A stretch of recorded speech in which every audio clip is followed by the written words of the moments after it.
Então, vamos agora para a parte 4. Então, nós estamos vendo que a lei e a graça, elas andam juntas.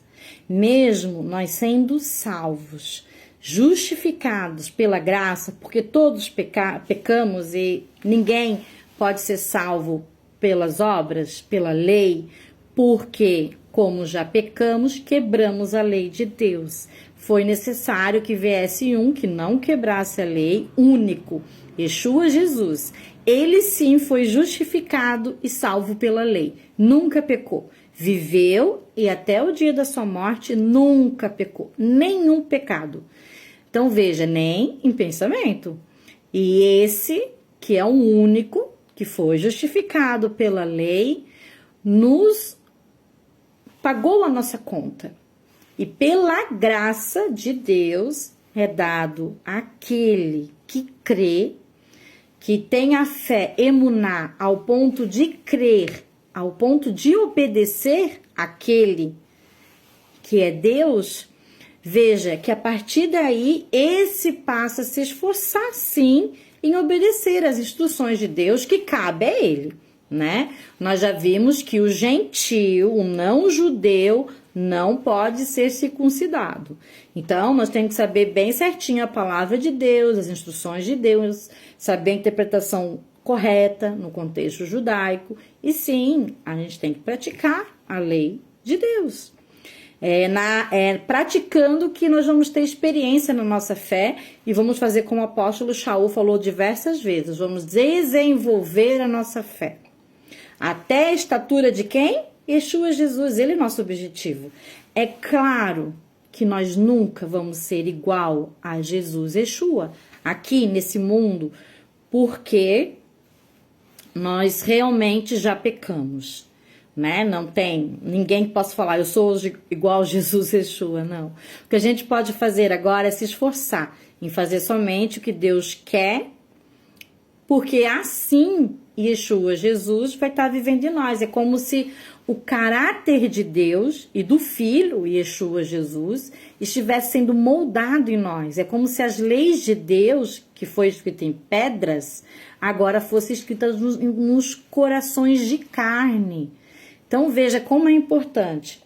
Vamos, então, para Tiago, capítulo 2, verso 17, que diz assim: assim também a fé, por si só a fé, se não for acompanhada de obras, está morta. Então veja que depois que a gente é chamado por Deus, como Abraão, como apóstolos, Shaul, né, apóstolo Paulo foi, a gente passa a começar a crer ao ponto de obedecer a Deus. E a gente passa a fazer obras boas, que antes a gente não fazia. A gente tinha uma vida toda torta.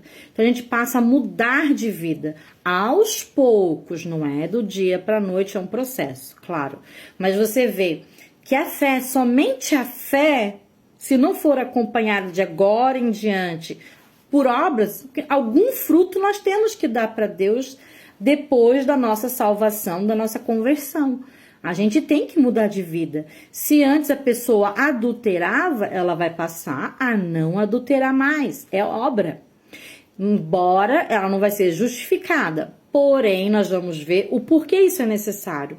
Se a pessoa passava a mentir, ela para de mentir. Se a pessoa passava a enganar, para de enganar. Se a pessoa passava a divorciar, casar de novo, divorciar, casar de novo, ela vai parar de divorciar. Então você veja, há uma mudança de vida. A fé, por si só, se não for acompanhada de obras, como diz lá em Tiago 2, verso 17, ela está morta, não vale. Se você fala que tem Deus, mas não teve mudança de vida, a sua fé não vale. Porque você não crê ao ponto de obedecer. Como é que você pode crer em Deus e não obedecer a Ele? Né? É como se a pessoa falasse que ela é vegana e ela fizesse churrasco todo dia. Não é vegana, né? Então, o verso 18 de Tiago diz... eu não sou vegana não, tá, gente? Eu gosto de churrasco. O verso 18 diz... mas alguém dirá, você tem fé e eu tenho obras. Mostre-me a sua fé sem obras.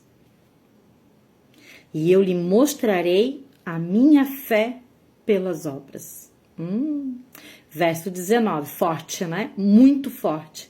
Você crê que existe um só Deus? Muito bem, até mesmo os demônios creem e tremem. Verso 20, insensato. Quer certificar-se de que a fé sem obras é inútil? Eu não quero. Você quer chegar a vida inteira, falar que você crê em Deus, crê em Jesus e não ter mudança de vida? Vai ser feio. Não tem como voltar atrás depois depois que for morto. Não vai ter mais como voltar para corrigir. Eu acreditei em Deus, em Jesus, mas eu não mudei de vida não. Continuei adulterando, pecando, mentindo, vivendo a minha vida como sempre.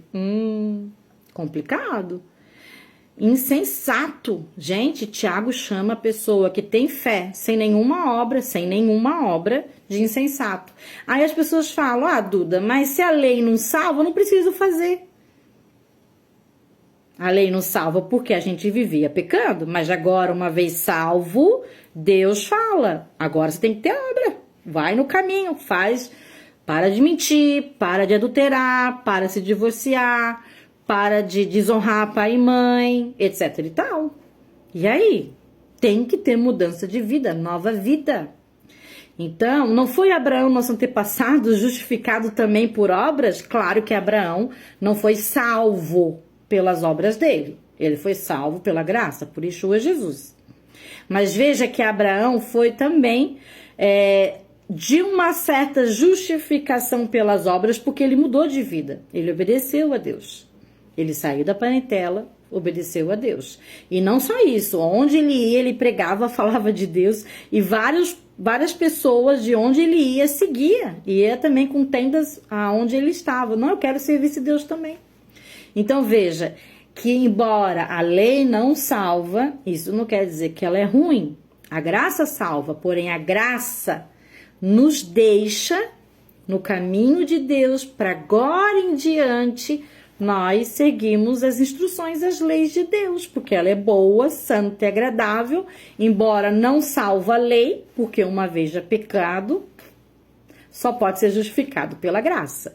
Porém, isso não é desculpa de não obedecer a Deus de agora que somos salvos. Por quê? A forma com que a gente vive, as pessoas vão saber se a gente é ou não de Deus. Isso nós vamos ver agora no próximo verso. Então, nós vimos com Tiago, o apóstolo Shaul, Yeshua Jesus, que sim, nós somos salvos pela graça, somente pela graça, somente por Yeshua Jesus nós somos justificados, nós somos salvos. Porém, uma vez salvos, Deus requer, Yeshua Jesus requer sim que a gente ande em boas obras, que a gente pratique, que a gente se esforce. Não que a gente vai cumprir toda a lei, porque a gente já teve um passado de pecados. Porém, de agora em diante, uma nova vida, sim, fazendo boas obras. Somente o que Deus quer, somente o que Deus agrada. Porque é bom, não é porque ele é carrasco, mas porque ele sabe o que é bom para nós. Então, imagine um criminoso preso sendo solto antes de cumprir toda a sentença pelo juiz, que aqui é a graça de Deus. Porém, uma vez esse criminoso solto, Deus, que foi misericordioso, pede para ele: não peques mais, não erre mais, para que você não volte novamente a ser preso.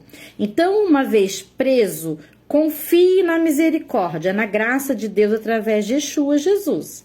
Mas uma vez solto, confie na lei, instruções de Deus. Assim, você jamais voltará a ser preso, voltará a ser criminoso e não ficará vivendo num ciclo vicioso.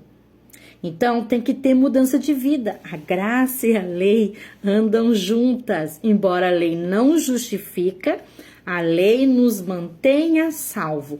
A lei nos mostra o que é pecado para não fazermos. E assim ela nos protege, é um cerco de proteção. E de agora adiante, damos frutos a Deus, seguindo as leis de Deus, instruções.